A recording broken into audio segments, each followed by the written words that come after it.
Analytic functions are complex variable.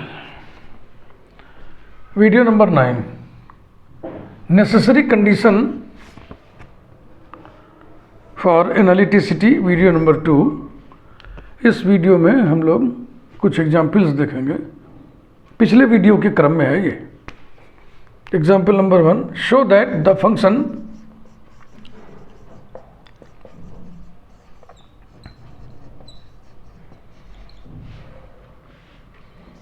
f of z equal to u plus iv, where f of z equal to x cube into 1 plus I minus y cube into 1 minus I upon x square plus y square, z not equal to 0, 0 when z equal to 0 is continuous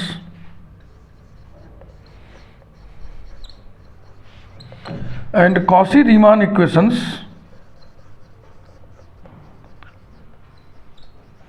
are satisfied at the origin but not analytic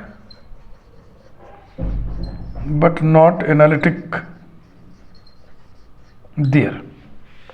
origin पर इतनी बातें इसमें बतानी है.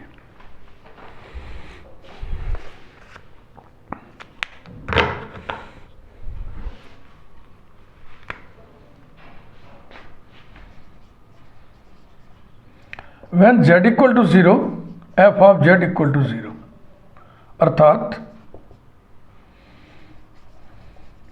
when x plus iy equal to 0, u plus iv equal to 0, अर्थात x equal to 0, y equal to 0,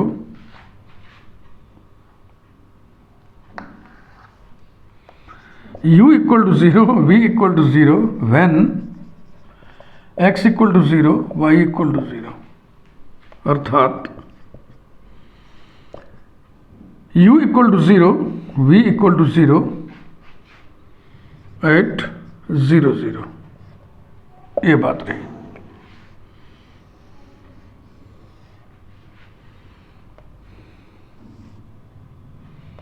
When z not equal to 0, f of z is given to be x cube into 1 plus iota minus y cube into 1 minus iota upon x square plus y square, implies that u plus iv equals to x cube minus y cube upon x square plus y square plus iota times x cube plus y cube upon x square plus y square, implies that u of xy equals to x cube minus y cube upon x square plus y square and v of xy equals to x cube plus y cube upon x square plus y square. ठीक है भाई. तो 0, 0 पर u भी 0 है, v भी 0 है.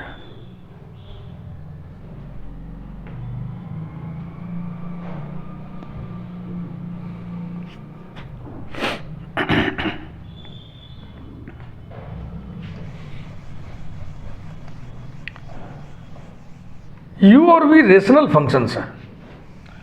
हर rational function अपने डोमेन में कंटिन्यूअस होता है. u और v एग्जिस्ट कब नहीं करेंगे?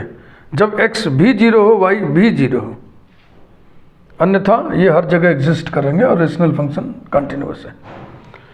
जब x भी 0 हो, y भी 0 हो, तब u 0 है, v 0 है, दोनों कांस्टेंट हैं, दोनों कंटिन्यूअस हैं. इसका मतलब u और v हर जगह कंटिन्यूअस है, इसलिए f ऑफ z भी कंटिन्यूअस है. तो पहली बातचीत.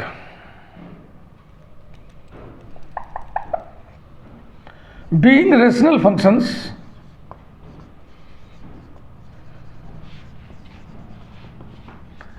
u of x, y and v of x, y are continuous.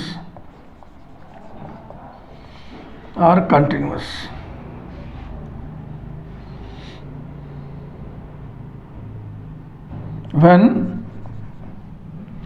X और वाई दोनों जीरो हो तभी दिक्कत आएगी, दोनों जीरो हो ऐसी बात ना हो, यानी not both zero.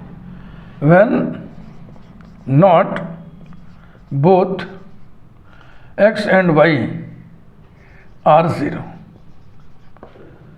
Also, when x equal to 0, y equal to 0, u of xy equal to 0, v of xy equal to 0 are continuous, या ऐसे लिखिए are constant functions, are constant functions and so continuous। तो सभी स्थितियों में हमने दिखा दिया कि ये continuous. thus u of xy and v of xy are continuous everywhere।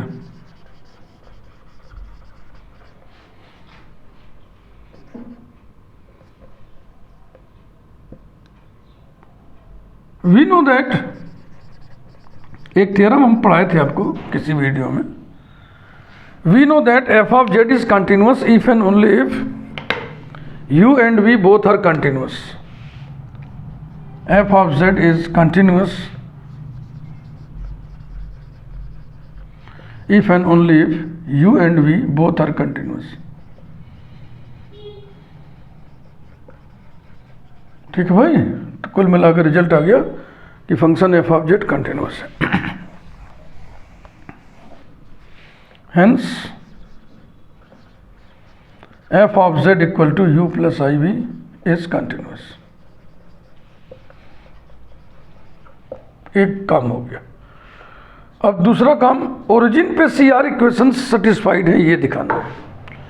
Origin पे सी आर इक्वेशन सेटिस्फाइड है। u x 0 0 equals to limit h tends to 0 u 0 plus h comma 0 minus u 0 0 upon h equals to limit h tends to 0 u of h 0 upon h। Since origin पर u की value 0 है, ये आप बता चुके हैं। Origin पे u भी 0 है, v भी 0 है।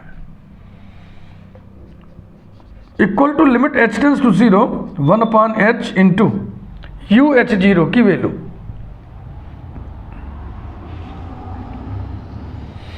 यहां से u h 0, x की जगह h रखो, y की जगह 0, h cube upon h square, H cube upon H square. तो देखो H cube upon H cube 1 हो जाएगा, फिर एच इक्वल टू 0 लिमिट लेंगे तो भी 1 आएगा।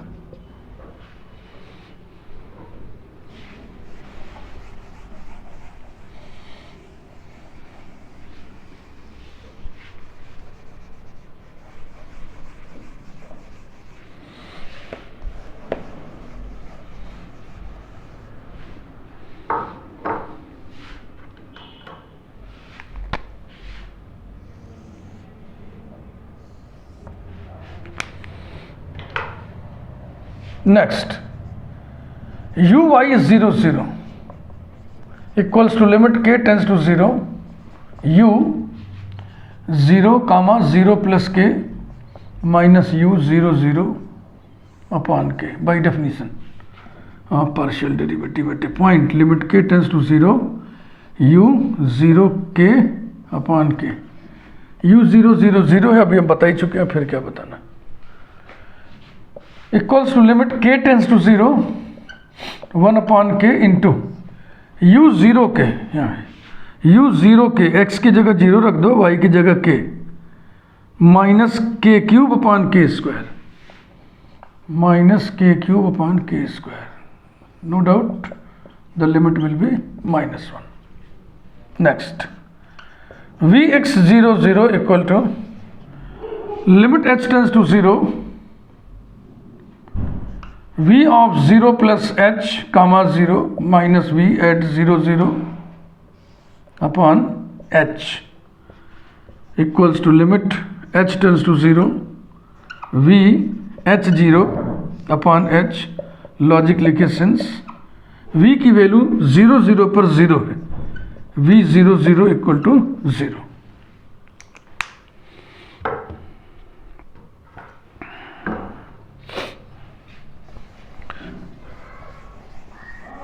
ये वैल्यू लिखी रहने दे रहे हैं अभी। Equals to limit h tends to 0 1 by h into v h zero, ठीक, h cube upon h square, h cube upon h square equals to 1। Last v y 0 0 equal to limit k tends to 0 v 0 0 plus k minus v 0 0 upon k equals to limit k tends to 0 v 0 k upon k equal to limit k tends to 0 1 by के into v 0 के k cube upon के square equals to 1। तो देखें आप u x 0 0 v y 0 0 के बराबर है क्या है, u y 0 0 minus v x 0 0 के बराबर है क्या है। तो लिखिए फिर therefore u x at 0 0 equal to v y at 0 0 and u y at 0 0 equals to minus v x at 0 0. That is, Cauchy-Riemann equations are satisfied at the origin. Cauchy-Riemann equations are satisfied at the origin.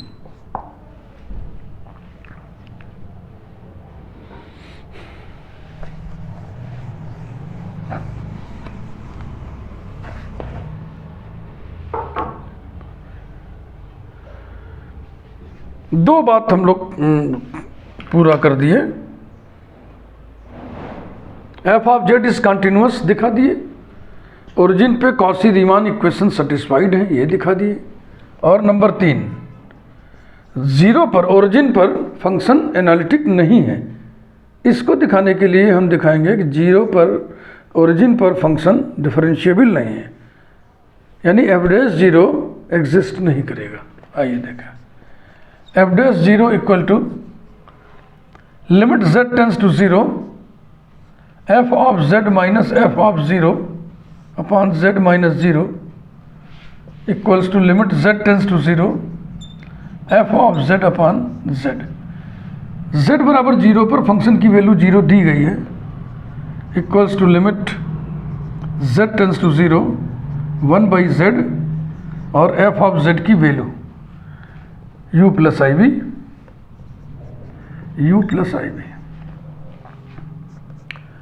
इसको हम two variable function simultaneous limit में बदल ले रहे हैं। z tends to 0 माने x tends to 0, y tends to 0, simultaneously means ordered pair x y tends to ordered pair 0 0, 1 upon x plus iota y z हो गया, और u प्लस आई भी दिख रहा है, आप उसे लिख दो x cube minus y cube upon x square plus y square plus i x cube plus y cube upon x square plus y square. On the path y equal to m x, f dash zero equal to limit z tends to 0 f of z minus f of 0 upon z minus 0 बराबर हो जाएगा यहाँ पर limit x tends to 0 1 upon x plus I m x, y की जगह m x रख दो भाई, x cube minus m cube x cube upon 1 plus m square x square plus iota x cube plus m cube x cube upon 1 plus m square x square. देखो x इसमें common है और इधर x square इसमें भी common है, x square इसमें भी कॉमन है, तो 1/x² को खींच लेंगे तो 1/x³ हो जाएगा, ऊपर वाले x³ से कैंसिल हो जाएगा और x ख़त्म हो जाएगा। x बराबर 0 रखने से फिर लिमिट आ जाएगी 1/1 प्लस आई एम ब्रैकेट में 1 minus m³ upon 1 plus m² plus I times 1 plus m³ upon 1 plus m², which depends on m.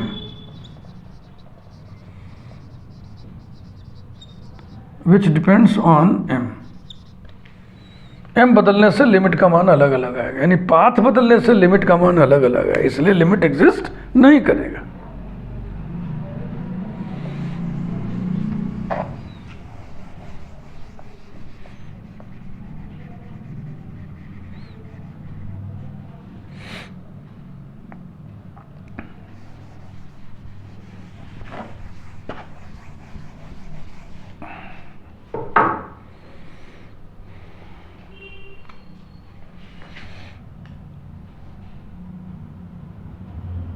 Thus f dash 0 equals to limit z tends to 0 f of z minus f of 0 upon z minus 0 does not exist,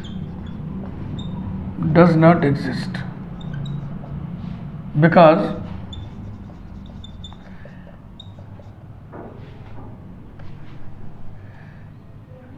it depends, सीधा सीधा लिखना, it depends on the path chosen,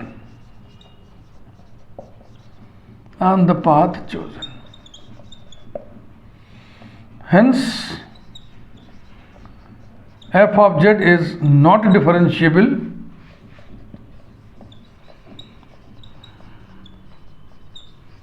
and so not analytic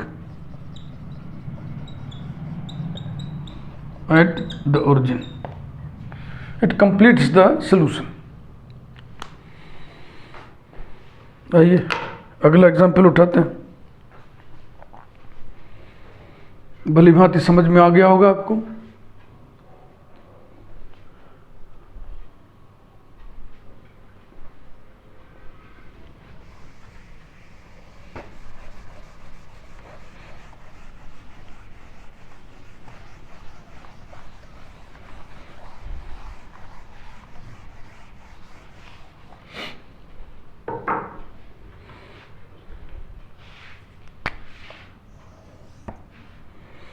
Example 2.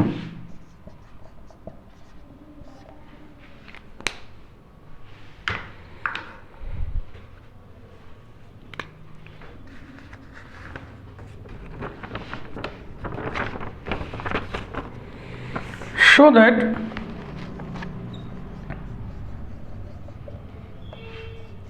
f of z equal to x square y to the power 5 into x plus iy upon x to the power 4 plus y to the power 10 when z not equal to 0, 0 when z equal to 0 is not analytic.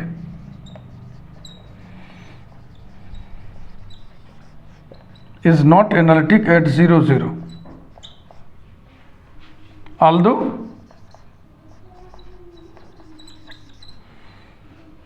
Cauchy-Riemann equations are satisfied at origin. Cauchy-Riemann equations are satisfied at 0, 0.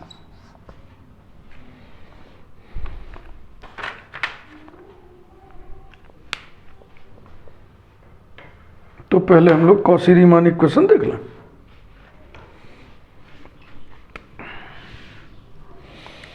अब की बार ऐसे लिख रहे हैं, given that f of z equal to 0 at 0, 0 माने u equal to 0, v equal to 0, u equal to v equal to 0 at 0, 0 and f of Z equal to you plus I v equals to x square y to the power 5 into z, इसको z लिख दिए, upon x to the power 4 plus y to the power 10 elsewhere. बात समझ में आ रही ना? वाक्य लिखने का तरीका बदल दिए। u और v दोनों जीरो हैं, 0 0 पर, और f of z equal to you plus I v, ऐसा मजा नहीं आ रहा है, ऐसे लिख दो, when z not equal to 0।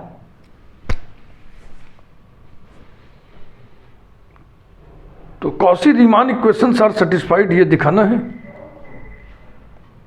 Number 1 शुरू करते हैं। f of z equal to you plus I v equal to x square, अब यहाँ पे बेकार हो गया ना z लिखना, चलो कोई बात नहीं, यहाँ से छाट लो रियल पार्ट, ये x इसमें मल्टीप्लाई होगा, एक्स क्यूब हो जाएगा, x cube y to the power 5 upon x to the power 4 plus y to the power 10 plus iota.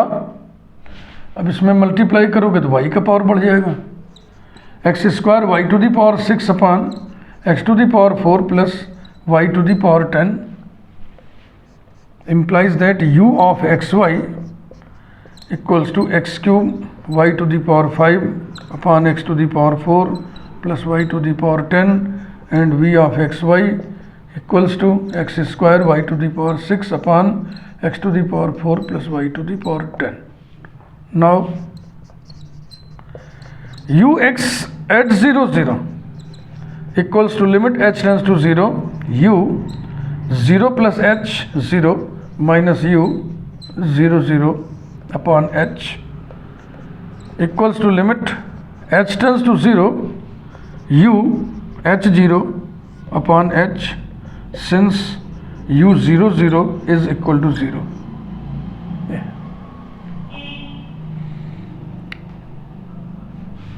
Equals to limit h tends to 0 1 upon h into u h 0 u h 0, तो y 0 रखोगे तो ये 0 हो जाएगा, तो ये value कितनी आ गई 0, equals to limit h tends to 0 0 upon h 0 और फिर इसकी लिमिट 0। आगे बढ़ने से पहले यहीं पर एक बात हम नोटिस करेंगे कि u और v की जो वैल्यूज दी गई हैं उनमें x और y आर्गुमेंट का मल्टीप्लिकेशन है, x और y का मल्टीप्लिकेशन है। तो अगर x 0 होगा तो भी इसकी वैल्यू 0, अगर y 0 होगा तो भी इसकी वैल्यू 0, वही हाल इसका भी है। तो 0 0 पर आप ux 0 0 निकालें, चाहे uy 0 0 निकालें, चाहे vx 0 0 निकालें, चाहे vy 0 0 निकालें, सब 0 आएगा ना, क्योंकि सभी में इस तरह का सिचुएशन आने वाला है ना कि x आर्गूमेंट y आर्गूमेंट में कोई एक 0 होगा, तो हमेशा ऐसे ही आएगा 0। तो मैं फिर अब डायरेक्ट लिख दे रहा हूँ, सिमिलरली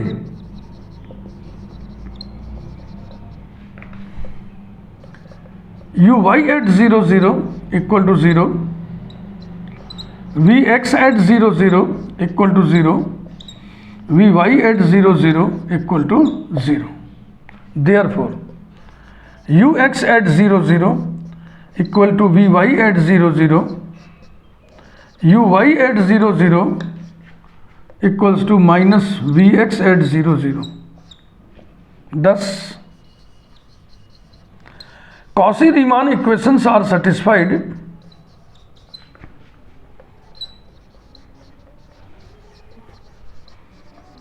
at 0 0। एक काम हो गया, एक काम हो गया। नॉट एनालिटिक दिखाने के लिए आपको समझ में आ ही गया होगा कि not analytic at a point दिखाने के लिए not differentiable at that point दिखा दीजिए।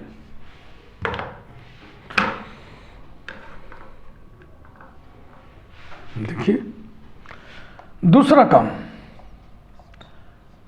F dash 0 equals to limit z tends to 0 f of z minus f of 0 upon z minus 0। f of 0 की वैल्यू 0 दी गई है, ये z बराबर 0 यहाँ रख दोगे तो f ऑफ 0 बराबर 0। Equals to limit z tends to 0 f of z upon z equals to limit z tends to 0 को हम लिख दे रहे हैं ordered pair xy tends to ordered pair 0 0 f of z upon z की value यहाँ देखो f of z upon z, ये z यहाँ कर दिए, बराबर हो जाएगा x square y to the power 5 upon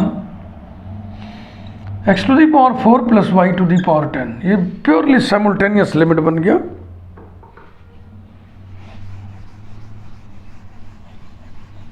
two variable function का, तो टू वेरिएबल फंक्शन के साइमल्टेनियस लिमिट का नॉलेज आपको होना चाहिए।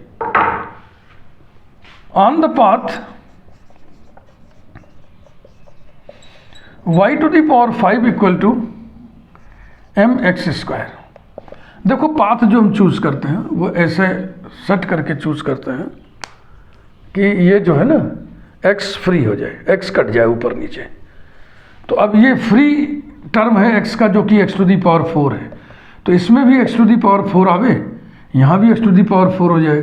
y टू दी पावर 5 का square y to the power 10 है, यानी y टू दी पावर 5 की जगह हम एम एक्स स्क्वायर रख देंगे तो x टू दी पावर 4 वहाँ भी हो जाएगा, यहाँ भी हो जाएगा, यहाँ भी हो जाएगा, कैंसिल हो जाएगा। प्रैक्टिस से आ जाएगा, it needs a practice. F dash 0 is equal to limit x tends to 0 m x to the power 4 upon x to the power 4 plus m square x to the power 4 equal to limit x tends to 0 m upon 1 plus m square equals to m upon 1 plus m square which depends on m,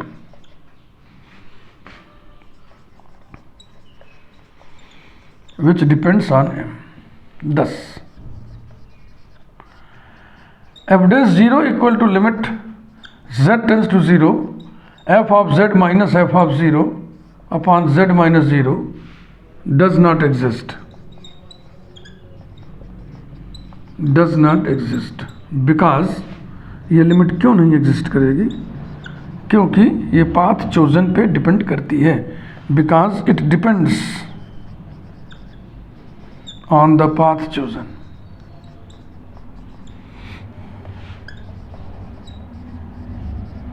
hence f of z is not differentiable, is not differentiable and so not analytic at z equal to 0। तो हमने दिखा दिया कि origin पे CR equations satisfied हैं, परंतु origin पे function differentiable नहीं है।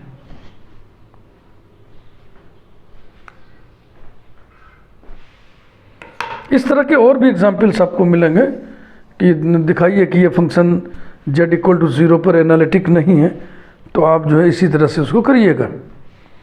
आप दिखा दीजिएगा कि लिमिट f डैश 0 एग्जिस्ट नहीं कर रही है, क्योंकि ये लिमिट पाथ चूजन पे डिपेंड कर रही है। पाथ चूज करना आपको आना चाहिए। पिछले वीडियोस में भी आपको हम बता चुके हैं, इसमें भी बता दिए। ट्रेनिंग हो गई, ट्रेनिंग रिसीव करते हैं और क्या, बहुत सारे क्वेश्चन सॉल्व कराइए तो ट्रेनिंग होती नहीं। हर तरह के क्वेश्चन कराएं, हर एस्पेक्ट आपके सामने रखें, इसको ट्रेनिंग कहते हैं। तो इस वीडियो को यहीं पे हम रोकते हैं। वीडियो को लाइक करिए। अगले वीडियो में भी आपको कुछ खास एग्जाम्पल्स हम बताएंगे एनालिटिसिटी के नेसेसरी कंडीशन से संबंधित। ये अभी चलेगा, अभी 2 वीडियो तक ये चलेगा। हर तरह के एग्जाम्पल बेटा हम आपको समझा दे रहे हैं, ताकि आपको ये न रहे कि हम ये चीज़ नहीं जानते। आग्रह सिर्फ मैं ये कर रहा हूँ कि अगर आप अचानक कोई वीडियो देख रहे हो तो उसके पीछे के वीडियोस भी आपको देखने चाहिए, क्योंकि मैथमेटिक्स है ना, ये कड़ी से कड़ी जुड़ती चली जाती है। पीछे की चीज़ों को आपने नहीं जाना, नहीं पढ़ा है, पीछे के वीडियोस को नहीं देखा है, तो आगे नहीं समझ में आएगा। Thank you.